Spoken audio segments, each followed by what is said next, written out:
I got this from Dion. Fat brew, fat bro. That's fat bro. Fat brew. Fat bro. I say fat bro, brew. Bro. Brew. Bro. In any case, Dion will tell us fat bro, fat brew. At the end of the day, everything tastes the same.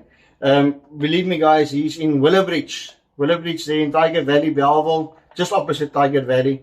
He's got a place in Willowbridge and his stuff is amazing. He's got so many sauces, different lines, different flavors, spices, salts, really amazing, and he's very cheap. I got some jalapeno poppers from him the other day, and I made it on the coals here. Believe me guys, his stuff is amazing, really.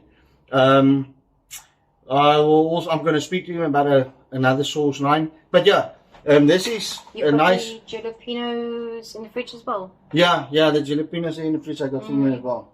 Pickled jalapenos. Yeah. Very nice. Oh, it's amazing, really. I can't remember what I paid for it, but it's very cheap. It is really, it's very